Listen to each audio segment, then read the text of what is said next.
देखिए अब हम लोग पढ़ेंगे एकक कोष्ठिका में अवयवी कणों की संख्या की गणना करना। पहले जो हम लोग जान लेते हैं कि मतलब अवयवी कण जो है कैसे काउंट किया जाएगा। जैसे मान लेते हैं कि यह एक जो है, जैसे मान लेते हैं कि यह जो है एक क्रिस्टलीय ठोस है। इसमें जो है जो कोने पर उपस्थित अवयवी कण या परमाणु या आयन होते हैं वो कुछ इस प्रकार व्यवस्थित होते हैं। ठीक, यही ना। तो यहाँ पे एक चीज ध्यान देना, एक गोला यहाँ पे जो आपको दिखाई दे रहा है, ठीक, ये इसका क्या कहलाएगा, एक अवयवी कण।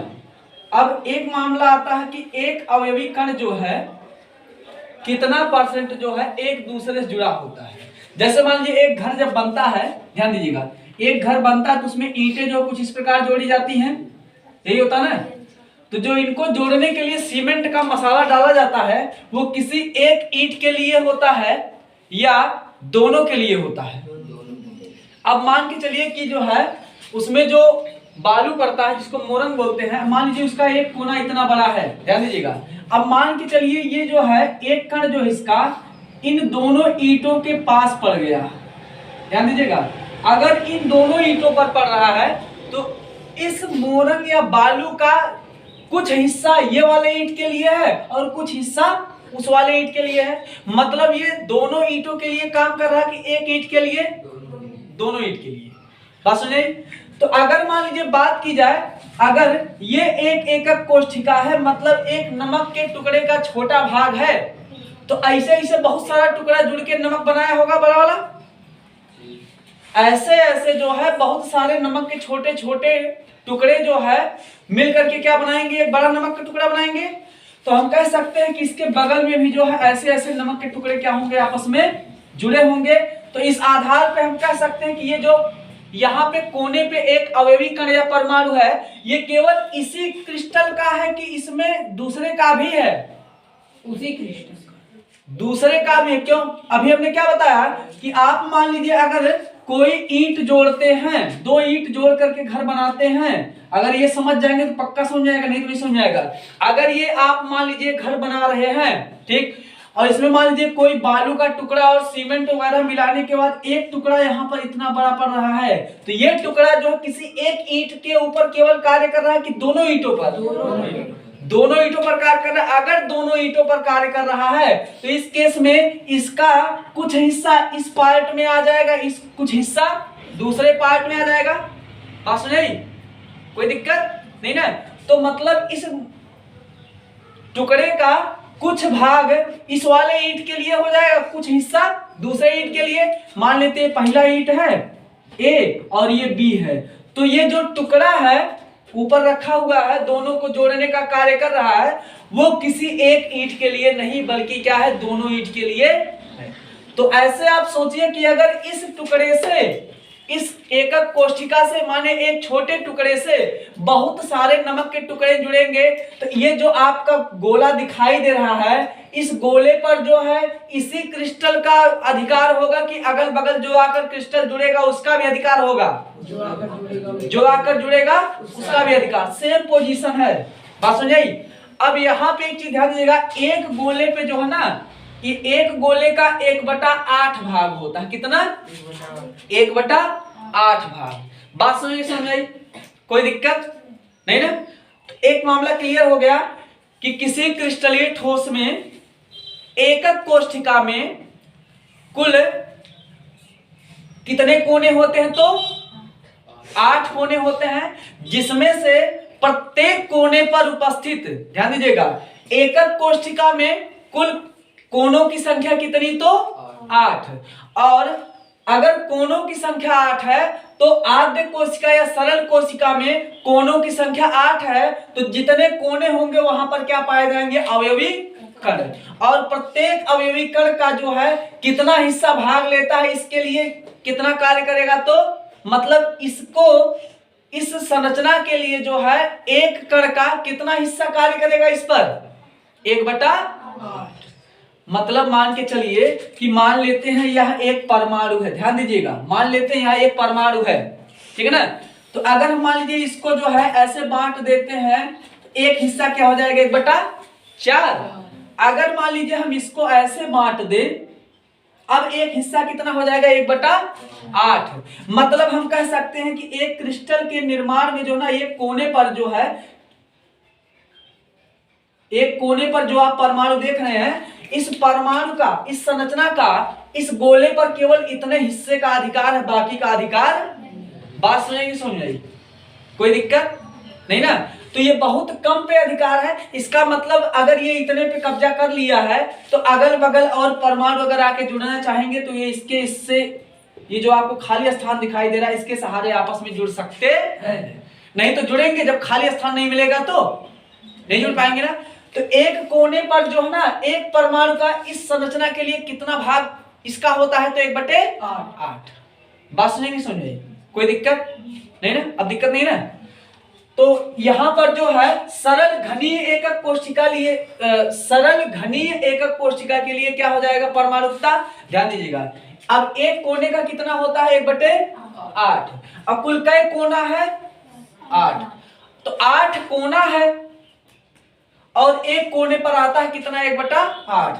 तो अगर मान लीजिए बोला जाए कि इसके जो है परमाणु कितने आएंगे, तो कोनों की संख्या कितनी है? 8 है। 8 गुणे हम क्या कर देंगे? 1/8। 8 से 8 क्या हो जाएगा? कट जाएगा। बराबर कितना आ गया? 1। तो सरल घनीय एकक कोशिका के लिए परमाणु की संख्या कितनी आ जाएगी? तो 1 आ जाएगी। इतना क्लियर हो गया? कोई दिक्कत नहीं ना? अगर आपसे कोई पूछे कि किसी एक क्रिस्टलीय ठोस के एक सरल अणु पर प्रत्येक कोने पर एक परमाणु का कितना भाग उस पर कार्यरत होता है? तो 1/8। अब अगर पूछा जाए एकक कोशिका पर कोनों के द्वारा कार्यरत कुल अणु की संख्या या कुल अवयवी कण की संख्या, तो कितना? अगर प्रत्येक कोने की बात करेगा, ध्यान दीजिएगा, टेक्निकल वर्ड ध्यान दीजिएगा, प्रत्येक कोने की बात करेगा तो क्या बोलेंगे? 1/8। और अगर बोलेगा उस क्रिस्टल पर कार्यरत कण की संख्या तो कितना? 1। वो बोलेगा कैसे? तो कुल कोने कितने हैं? तो 8 है, और प्रत्येक कोने पर कितना कार्य करता है? तो 1/8। तो 8 कोना का निकाल लेंगे तो कितना आ जाएगा? 1 आ जाएगा। बात समझ आई? कोई दिक्कत नहीं ना? फिर दूसरा मामला आता है अंतः केंद्रित घनीय एकक कोशिका। ठीक, अब इसको देखिए, अंतः केंद्रित वाले में क्या हो जाएगा? हम लोग जो है एक चीज जानते हैं कि अंतः केंद्रित घनीय एकक कोशिका जो होता है वो कुछ इस प्रकार का होगा कि ये हो जाएगा क्रिस्टलीय ठोस,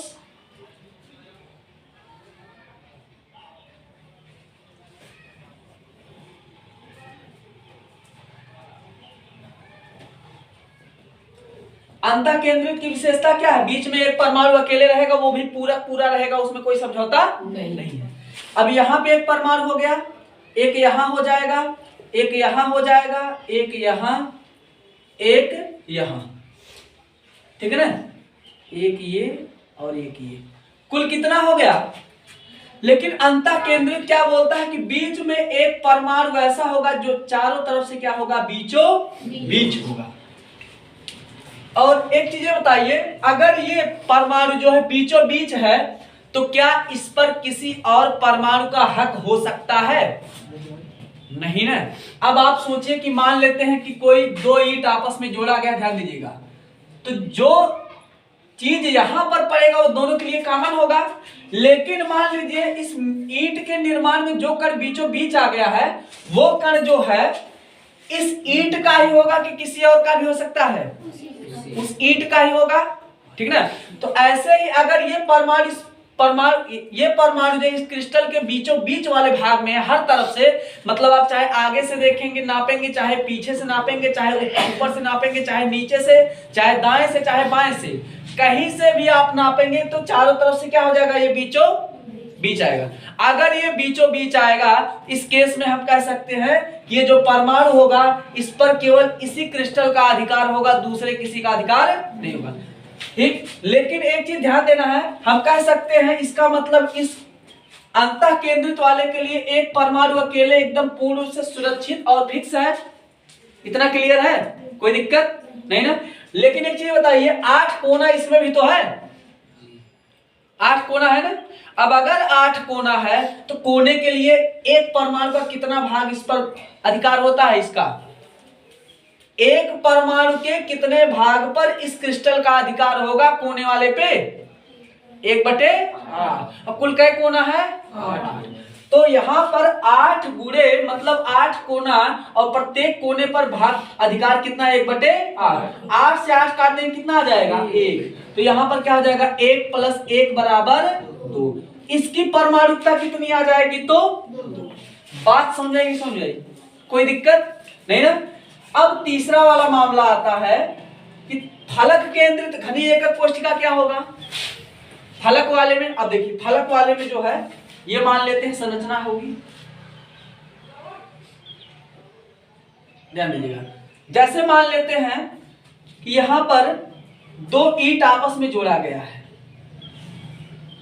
ठीक, 2 ईंट आपस में जोड़ा गया है और अगर मान लीजिए इनके बीच जो है ना कोई संरचना ऐसी बनाई गई है कि ये इन दोनों के अंदर जो एक गोलाकार संरचना है, ध्यान दीजिएगा, एक गोलाकार संरचना है।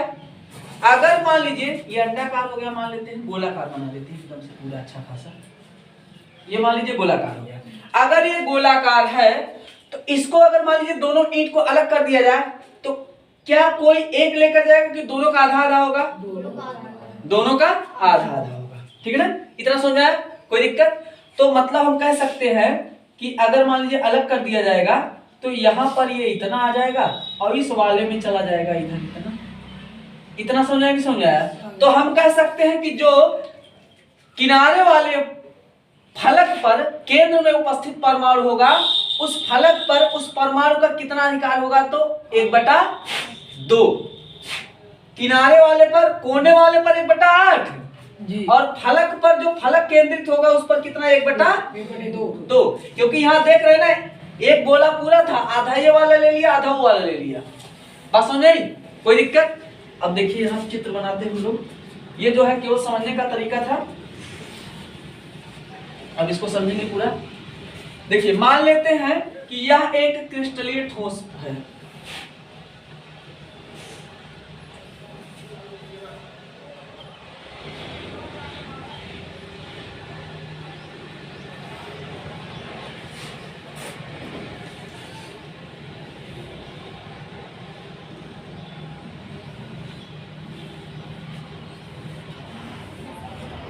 हो गया। अब यहां पे कोने पर परमाणु होंगे, बात सही है।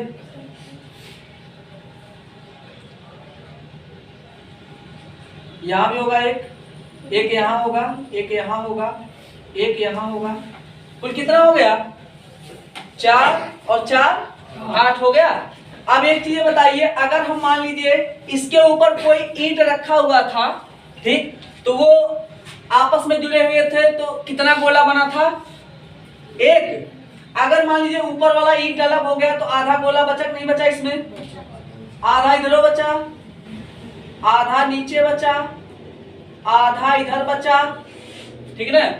आगे से भी जोड़ सकते हैं तो आधा आगे बचेगा, आधा पीछे भी बचेगा, यही होगा ना। कितना हुआ? 6 हुआ टोटल जी। कोई दिक्कत नहीं ना? समझ रही बात? अब मान लीजिए यहां पर कोनों पर अधिकार कितना होता है? तो 1/8। अब कुल कै कोना है? 8। तो कोनों पर हो जाएगा 8 गुणे 1/8। इतना समझ आया? प्लस आधा आधा कई जगह है, देखिए एक ऊपर एक नीचे, कितना हो गया? 2। एक बाएं 3 दाएं आगे पीछे 6 हो गया टोटल। लेकिन 6 कितना कितना दिखा रहा है? 1/2 कितना? 1/2। 1/2 तो 6 गुणे 1/2 तो 2 एकन्नम 2 3 6, 8 एकन्नम 8। ये कितना हो गया? 1 + 3 बराबर कितना आ गया? 4। मतलब हम कह सकते हैं फलक केंद्रित घनी एकक कोशिका के लिए कितना हो जाएगा? 3 1 4। बात समझ में आई? समझ में आई? पक्का? कोई दिक्कत नहीं ना है? एक बार फिर से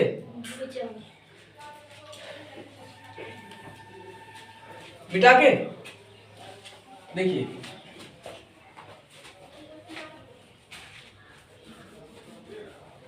जैसे मान लीजिए कि एक कोई ईंट है, उसके आप आगे भी ईंट लगा के जोड़ सकते हैं, पीछे भी ईंट लगा के जोड़ सकते हैं, दाएं भी ईंट लगा के जोड़ सकते हैं, बाएं भी, ऊपर और नीचे। मतलब एक ईंट में कै परत होता है, कै फलक होता है? 6 फलक होता है ना, एक ऊपर एक नीचे एक बाएं एक दाएं, 4 हो गया, एक आगे और एक पीछे। अभी हमने पढ़ा आपने कि मतलब जैसे मान लेते हैं कि दो बंद संरचनाएं हैं, अगर ये आपस में जुड़े हुए थे, ध्यान दीजिएगा, मान लीजिए ये कोई एक ईंट था, ध्यान दीजिएगा, और यहाँ पर इसका एक बीच वाला परमाणु था। दूसरे तरीके से बता रहा हूं, अब मान लीजिए आपने क्या किया, इस ईंट को बीचों बीच तोड़ने का प्रयास किया, ये जो बीच वाला परमाणु है ये आधा आधा दोनों हिस्सा में नहीं जाएगा, तो ये कुछ इस प्रकार संरचना में परिवर्तित हो गया कि ये आधा इधर आ गया और आधा चला गया इधर। बात समझ आई? मतलब अगर कोई कण कहीं पर है और उसको बीचों बीच काट दिया जाए, तो कण अगर गोलाकार है तो वह 2 अर्धगोला में बटेगा नहीं बटेगा? तो गोले का कितना भाग हो गया? आधा भाग हो गया। इतना समझ में आया? ठीक, इतना अगर समझ में आ गया तो अब जो है संरचना बना देते हैं इसका। देखिए, मान लेते हैं यहां बना दें, यहां रहेगा आसान है ना, जगह है ज्यादा। यहां पे मान लेते हैं कि यह एक जो है कोई एकक कोष्ठिका है, ये आपस में जुड़ा हुआ है, कोनों की संख्या इसमें कितनी है? तो 8 है।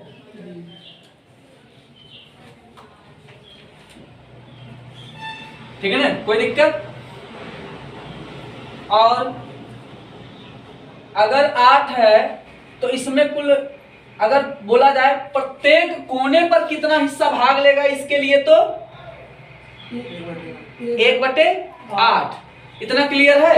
और अभी हमने आपने पढ़ा कि अगर मान लीजिए इसके ऊपर हम कुछ रखेंगे, कोई इसी के आकार का संरचना, तो कोने पर जो परमाणु था हम लोग पीछे पढ़ चुके हैं कि वो पूरा का पूरा होता है, लेकिन अगर मान लीजिए जब जुड़ा रहेगा तो पूरा रहेगा, लेकिन जब काट देंगे तब कितना हो जाता है? 1/2।